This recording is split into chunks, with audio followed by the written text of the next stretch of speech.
የአክብሮት ሰላምታችን በያላችሁበት ድረስ የተወደዳችሁ የአዲስ ፖስት ቤተሰቦች እንደምን አላችሁ? አዳዲስና ወቅታዊ መረጃዎችን ይዘን መጥተናል። በቅድሚያም አበይት ነጥቦችን በማስተዋወቅ እንጀምራለን። የኤርትራ ጦር በዛላምበሳ ግንባር ከባድ ጥቃት መክፈቱ ተሰማ። በሁለቱ ሀገራት መካከል ያለው ወታደራዊ ውጥረት በተካረረበት በዚህ ወቅት የኤርትራ ጦር የኢትዮጵያን ድንበር ጥሶ በመግባት ከባድ ጥቃት መክፈቱ ተገልጿል።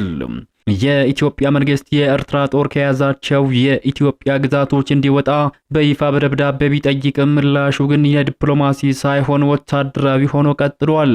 ከፍተኛ ቁጥር ያለው የኤርትራ ጦር የደደቢትን በረሃ ተሻግሮ ወደ ኢትዮጵያ ግዛት ዘልቆ መግባቱም ተነግሯል። በዝርዝር እንመለከተዋለን። በሌላ ሰበር መረጃ የፋኖ ታጣቂዎች ደብረታቦር ከተማን ተቆጣጥረው ወደ ባህር ዳር እየገሰገሱ መሆኑ ተሰማ።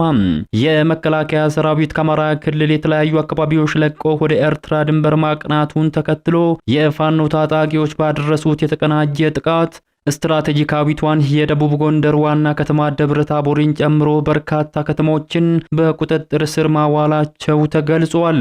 የአማራ ክልል መንግስት በበኩሉ የደብረታቦርን በፋኖ መያዙን ያረጋገጠ ሲሆን በከተማው ላይ በተደረገው ከባድ ውጊያም አንድ ከፍተኛ ጀነራል መገደላቸው ተነግሯል። ዝርዝር መረጃው በዘገባችን ተካቷል፣ ትሰሙታላችሁ። በሌላ ሰበር መረጃ ጠቅላይ ሚኒስትር አብይ አህመድ ሐዘን ላይ መሆናቸውን ተናገሩ። ጠቅላይ ሚኒስትሩ የቅርብ ወዳጃቸው በድንገት ህይወታቸው ማለፉን ተከትሎ በከፍተኛ ሁኔታ ማዘናቸውን በይፋ ተናግረዋል። ለመሆኑ ጠቅላይ ሚኒስትር አብይ አህመድ የገጠማቸው ሐዘን ምንድነው? በዝርዝር እናሰማችኋለን።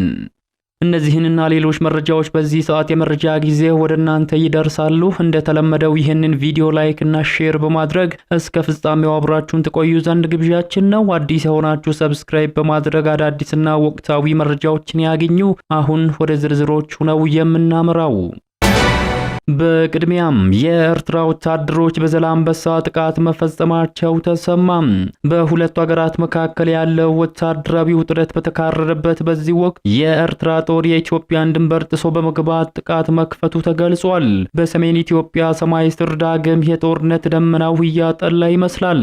የፕሪቶሪያው የሰላም ስምምነት ተስፋ ቢፈነጥቅም በድንበር አካባቢ ያለው እውነታ ግን ከስምምነቱ ወረቀት በእጅጉ የራቀ ሆኗል። የኢትዮጵያ መንግስት የኤርትራ ጦር ከያዛቸው የኢትዮጵያ ግዛቶች እንዲወጣ በይፋ በደብዳቤ ቢያሳውቅም ቢጠይቅም ምላሹ ግን የዲፕሎማሲ ሳይሆን ወታደራዊ ሆኖ ቀጥሏል።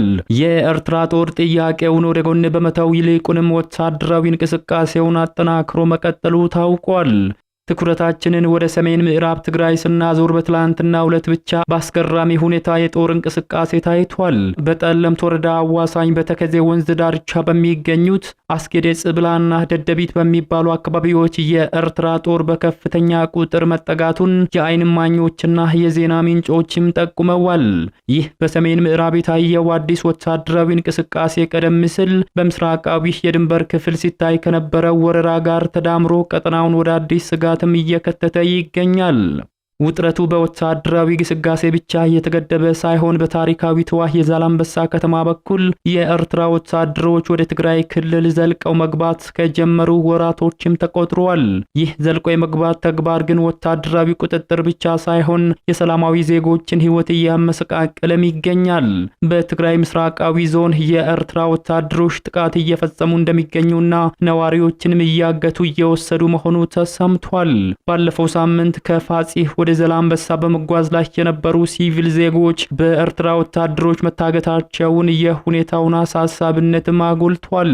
ወታደሮቹ በዋናው አስፋልት ላይ የሚንቀሳቀሱ የህዝብ ማጓጓዣ ሚኒባሶችን በማስቆም ተሳፋሪዎችን አግተው እየወሰዱ እንደሚገኝም ተዘግቧል። የዛላምበሳ ከተማ በከፊል በኤርትራ ወታደሮች ቁጥጥር ስር መውደቁንና የራሳቸውንም ከላ ማቋቋማቸው ተነግሯል። በነዋሪዎቹ ግምገማ መሰረት የኢትዮጵያ መከላከያ ሰራዊት በሌለባቸው የድንበር አካባቢዎች የኤርትራ ወታደሮች ያለ ገደብ እየገቡና እየወጡ መሆኑን ለደህንነታቸው ስጋት ላይ መሆናቸውን ተናግረዋል።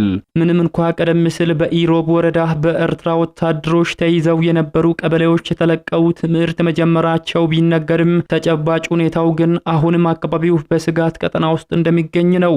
በአካባቢው የሀገር መከላከያ ሰራዊት ባለመኖሩ ምክንያት የኤርትራ ወታደሮች በማንኛውም ሰዓት ድንበር ጥሰው እየገቡ ነዋሪዎች ላይ ጥቃት እየፈጸሙ መሆኑን የአካባቢው ነዋሪዎች ገልጸዋል።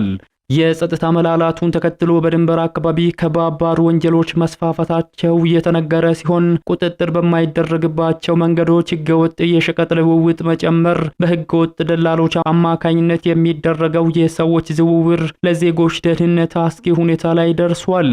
የውጭ ኃይሎች ያለምንም ከልካይ ድንበር ማቋረጣቸው የኢትዮጵያ ሉዓላዊነትን ጥያቄ ውስጥ እየከተተ ይገኛል። ምንም እንኳ የፕሪቶሪያው የሰላም ስምምነት የውጭ ኃይሎች ከትግራይ ክልል መውጣት እንዳለባቸው ቢደነግግም በተለይም በምስራቃዊ ዞን ዘላንበሳና ኢሮብ አካባቢዎች የኤርትራ ወታደሮች አሁንም መኖራቸውንና ጥቃት መሰንዘር መቀጠላቸውም በአካባቢው ያለውን አደጋ መጨመሩ ነው የተሰማው። ወደ ቀጣዩ መረጃችን ስናመራ የፋኖ ታጣቂዎች ደብረታቦር ከተማን ተቆጣጥረው ወደ ባህር ዳር እየገሰገሱ መሆኑ ተሰማ። የመከላከያ ሰራዊት ከአማራ ክልል የተለያዩ አካባቢዎች ለቆ ወደ ኤርትራ ድንበር ማቅናቱን ተከትሎ የፋኖ ታጣቂዎች ባደረሱት የተቀናጀ ጥቃት ስትራቴጂካዊቷ የደቡብ ጎንደር ዋና ከተማ ደብረታቦርን ጨምሮ በርካታ ከተሞችን በቁጥጥር ስር ማዋላቸው ተገልጿል። የመከላከያ ሰራዊትን መውጣት ተከትሎ ከባድ ጥቃት የከፈቱት የፋኖ ኃይሎች ደብረታቦር ከተማን ሙሉ በሙሉ በቁጥጥር ስር ማዋላቸው ተረጋግጧል። ደብረታቦር ከተማን የተቆጣጠረው የፋኖ ኃይሎች ፊታቸውን ወደ ባህር ዳር አዙረው ባህር ዳርን እየከበቡ ነው ተብሏል። የፋኖ ኃይሎች ከትናንት የካቲት 3 ቀን 2018 ዓ.ም ለዛሬ አጥቢያ ሌሊት ጀምሮ በከተማዋ ልዩ ስማቸው ግራር ሰፈር፣ መሎ ማረሚያ ቤት፣ ጎንደር በር፣ ወይብላ ማርያም በተባሉ አካባቢዎች ባደረጉት ከፍተኛ በተደረገው ውጊያ ትልልቅ የተባሉ ምሽጎች ሰብረው ከንጋት በኋላ ከተማዋን በቁጥጥር ስር ማስገባታቸውን የአካባቢው ነዋሪዎች ለአዲስ ፖስት ገልጸዋል። በመሃል ከተማ ህብረት ሆቴል ላይ ለጊዜው ስማቸው ያልተለየ አንድ ከፍተኛ ወታደራዊ አዛዥ ሲገደሉ በከተማዋ ኢየሱስ ተራራ ላይ የነበረውና የክልሉ ሚሊሻና አድማ ብተና ኃይል ላይ ከባድ ጉዳት መድረሱ ተገልጿል። ደብረታቦር ከተማን በቁጥጥር ስር ያደረገው የፋኖ ታጣቂዎች አዲስ ዘመንና ወረታን ለመቆጣጠር ውጊያ ሲከፍቱ ባህር ዳር ከተማ ዙሪያ ከባድ ጥቃት መክፈታቸው ተገልጿል። ባህር ዳር ከተማ አፍንጫ ስር ቅርብ ርቀት ላይ በምትገኘው ጪስ አባይ በፋኖ ቁጥጥር ስር መግባቷንም መረጃዎች አመላክቷል። የፋኖ ታጣቂዎች ወደ ደብረታቦር ከተማ ዘልቀው መግባታቸውን የክልሉ መንግስት ማረጋግጧል። የአማራ ክልል ሰላምና ጸጥታ ቢሮ ባወጣው መግለጫ የፋኖ ታጣቂ ኃይል ተላላኪ ጽንፈኛ ሲል በመግለጽ እየተቀጠቀጠ ይገኛል ሲልም ጽፏል። በደቡብ ጎንደር ዞን በቂ የጸጥታ መዋቅር ያልነበረባቸውን ወረዳዎች የህዝብ ተቋማትን እያወደመ ፎቶ እየተነሳ ሲሸልልና ሲፎክር የሰነበተው ጽንፈኛ ኃይል ደብረታቦር ከተማ ላይ ተመሳሳይ ድርጊት ለመፈጸም ዘው ብሎ ገብቶ መውጫ አጥቷል፣ ከዚያ እንደ ቅቤ ቀልጦ ቀርቷል ያለው የክልሉ መንግስት መግለጫ በአሁኑ ሰዓት በርካታ አስክሬንና ቁስለኞች እየጎተተ መፈርጠጥ ጀምሯል ሲል በመግለጫው ላይ ገልጿል።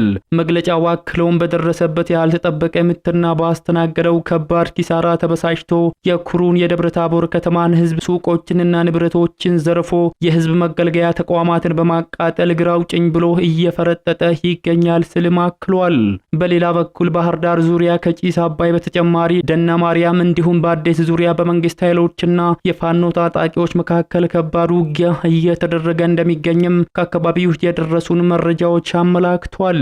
የመከላከያ ሰራዊት ዋና ትኩረቱን ወደ ሰሜኑ የአገሪቱ ድንበር ማድረጉን ተከትሎ የተፈጠረውን ክፍተት ለመሙላት በባህር ዳር የሚገኘው የፌደራል ፖሊስና የቀሩ የመከላከያ ኃይሎች ደብረታቦርን ከቁጥጥር ስር ለማስወጣት በርካታ ሰራዊት ወደ ከተማዋ ማሰማራቱ ተሰምቷል። ይህ የአሁኑ የፋኖ ኃይሎች እንቅስቃሴና የከተሞች ቁጥጥር በክልሉ ያለውን የጸጥታ ሁኔታ ይበልጥ ውስብስብ አድርጎታል።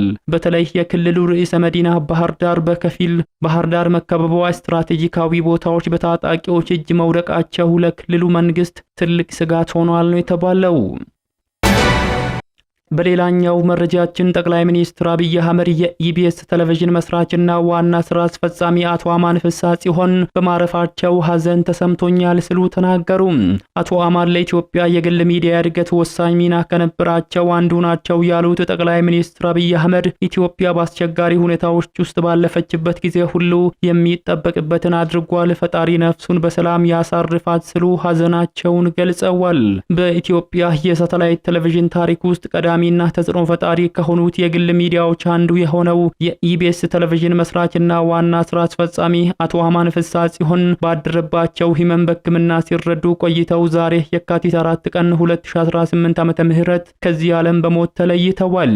የኢቢኤስ ቴሌቪዥን ማኔጅመንት ባወጣው መደበኛ መግለጫ የአቶ አማንን ህልፈት በከፍተኛ ሐዘን አረጋግጧል። ተቋሙ በመግለጫው ላይ ለኢትዮጵያ ሚዲያ እድገትና ለጣቢያችን ኢቢኤስ ስኬት የማይተካ ሚና የተጫወቱት የታላቅ ራዕይ ባለቤት የሆኑት ብርቱ ሰው ዛሬ እንደ ቤተሰብም እንደ ጣቢያ ብናጣም የአቶ አማን ፍስሐ ጽዮን ራዕይ ይቀጥላል ሲል ገልጿል። አቶ አማን ፍስሐ ጽዮን በኢትዮጵያ የሚዲያ ኢንዱስትሪ ውስጥ ዘመናዊና አዝናኝ የሆኑ የቴሌቪዥን ፕሮግራሞችን በማስተዋወቅ ረገድ ግንባር ቀደም ተጠቃሽ ናቸው።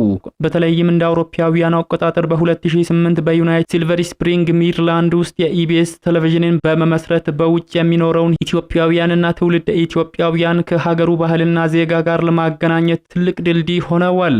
ጣቢያ ወደ ኢትዮጵያ በስፋት በመግባት በርካታ ወጣት የሚዲያ ባለሙያዎችን፣ አቅራቢዎችንና የኪነ ጥበብ ሰዎችን ወደ አደባባይ አውጥቷል። በኢትዮጵያ ቴሌቪዥን የይዘት አቀራረብ ላይ የከፍተኛ ጥራት ስርጭትና ዘመናዊ የቶክ ሾው ስልቶችን በማስተዋወቅ ረገድም አሻራቸው የጎላ ነበር።